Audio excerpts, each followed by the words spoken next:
Hi, and welcome to my channel, Good Effort Meg. Today I'm going to be attempting to repair a Mac that I found by the dumpster at my apartment complex. This is something that I traditionally do if I find something at a dumpster or at a thrift store. I'll snag it up. I have a belief that electronics either need to be recycled or repaired, rather than just thrown in a dumpster in a landfill. So regardless of whether or not I'm able to fix the computer, I will, if I'm not able to fix it, then I will take it to a proper recycling center to make sure it gets handled appropriately. And otherwise, let's get started. And here's a look at the computer itself. So I went ahead and cleaned it up. You can see there's still a little bit of water showing here. I think I just need a better cleaner for that, but that was left over from the rainstorm, I believe.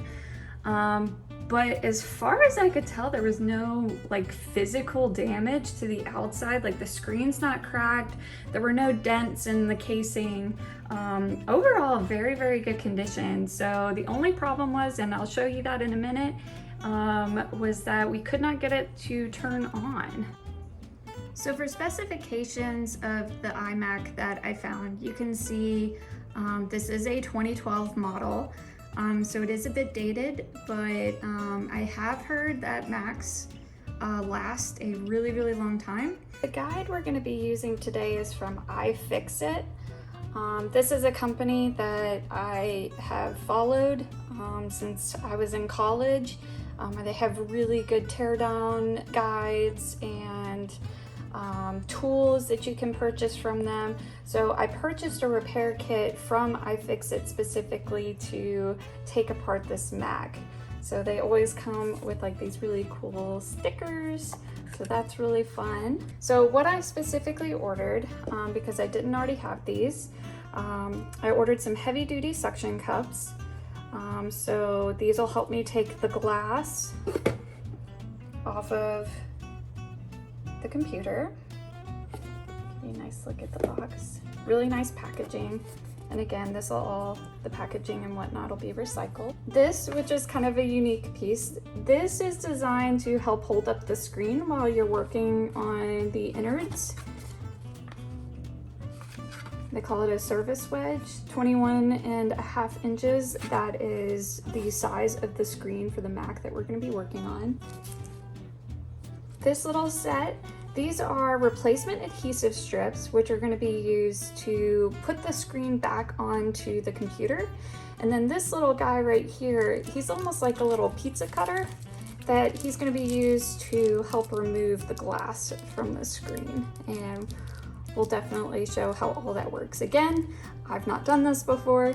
I am not an expert, so this is a learning journey for both of us. The only other piece that came with the MacBook is the power cable. Because I've never owned a Mac before, I don't have a keyboard or a mouse, but I know people who have them that would let me borrow them if I got this repaired and I wanted to do some tests with the computer, but for now we just need to get this puppy to turn on.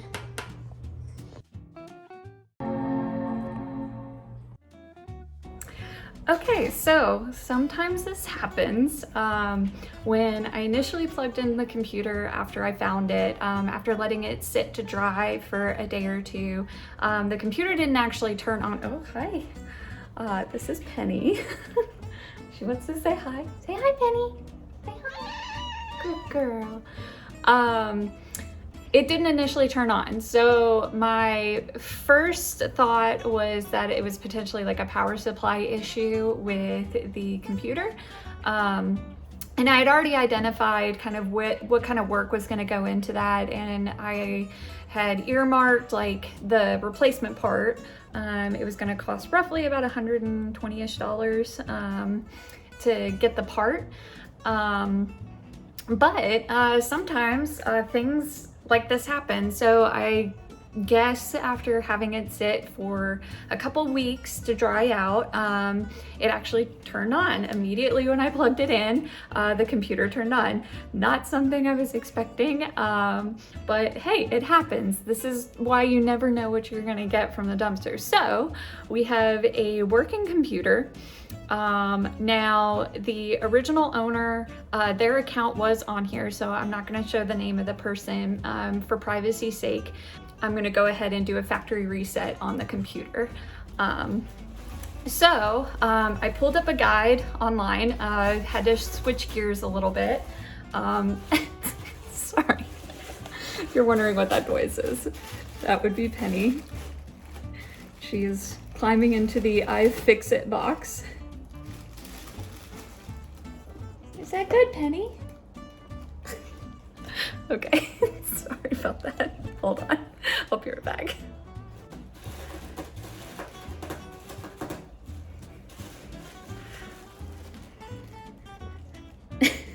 As I was saying, I looked up a video online on how to do a factory reset of the Mac because I want to make sure that, I'm not messing with anybody's data, making sure that their data is properly disposed of. Please, please, please, if you ever want to dispose of a computer, you either remove that hard drive and, look it up online. There's several different ways that you can clear out that data. We've done several things. My dad has made coasters out of hard drives by drilling through them and putting plexiglass on top, and it was just kind of like a little fun project. But anyways, so I'm gonna show you, I guess, how to go through and do this factory reset.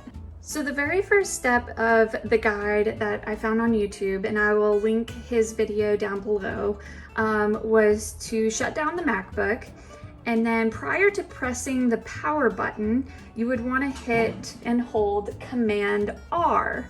I do not have a Apple keyboard, so I just kind of have this Logitech one that I typically will use, just around the house. I have several little toys that I use with this. So for a Windows keyboard, I had to hit the Windows, Alt, and R, and you hold those for the entire time that it's booting up, and it will boot to a screen like this. And what we're going to be doing is going to the disk utility in order to do a full factory reset. So now that we have the correct internal drive selected, the gentleman directed us to hit this third button here, erase. And then what we're going to be doing for format is we want the Alpha Papa Foxtrot Sierra selected for the format. Okay, so he made sure that that was very emphasized, so make sure you follow that as well. And this is going to take a bit of time. Again, this is a standard hard drive. This is not a solid state drive. So I've done this on a Windows computer before, and it can take a bit of time. Actually, that took like no time at all. That's awesome. Okay, so the next step is we are going to exit out of here, and we're going to go ahead and reinstall our OS. Now, an important note here is to make sure you're connected to the Wi-Fi. Whoa, I know y'all saw that. And to do that, you can just go up here into the corner, where your standard Wi-Fi is, and click that and make sure you're connected to something. All right, so we'll go ahead and continue. All right, so from here, we're just gonna go through and install our operating system. Because who reads those? In all honesty, you should read those, but.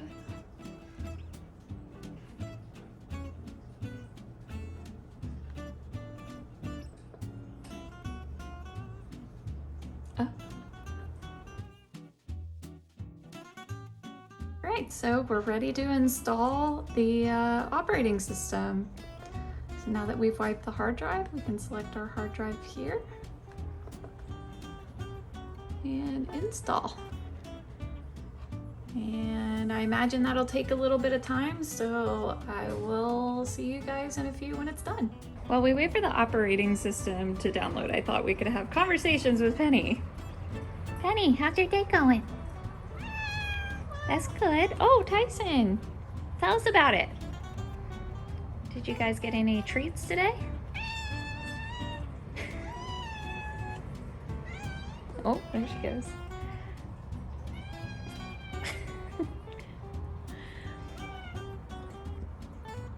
Okay.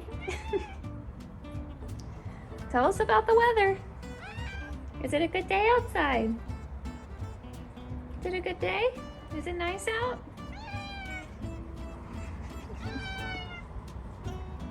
Just a little bit. Hello, Mr. Man.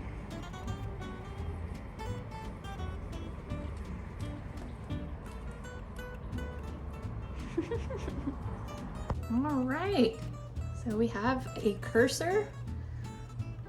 See what happens next. Oh, it worked. What the hell? This is ridiculous. So every so often I get this lucky with a dumpster find. And that's why, you know, it doesn't cost anything for you to pull anything out of the garbage and just see if you can fix it. Because if you can, you've learned something which is valuable. Right, now we're on to the fun stuff.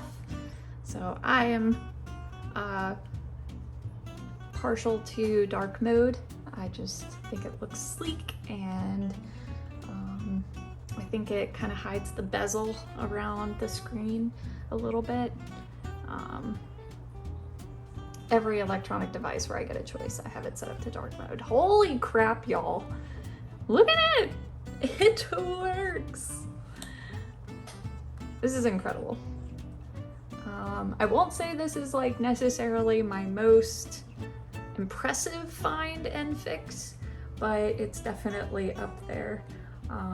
Super cool. I'm very excited to play around with it, and for $0, this is a good one. I think we add a sticker to the bottom. So I think I want to add this one. I think it'll just look nice, because I do want to give a shout out to iFixit. I've used them again tons of times. I've bought tools from them. They're fantastic. So would recommend if you are a DIYer, but I'm gonna put this guy, oh, and because I'm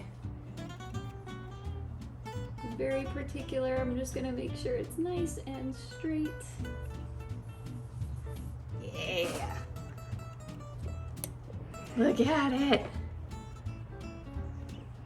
That's sick, y'all. That is sick. Well, thank you all so much for coming along on this journey. Started out and went in a direction that I was not anticipating, and that's great. I think that was a lot of fun. I think, what did we learn from this? You know, hold off on buying a kit before you double triple check that the component isn't going to turn on. I'm going to hold on to that these parts though. Just gonna add them. I have an electronics toolkit that I put together, so I'm just gonna kind of add those there.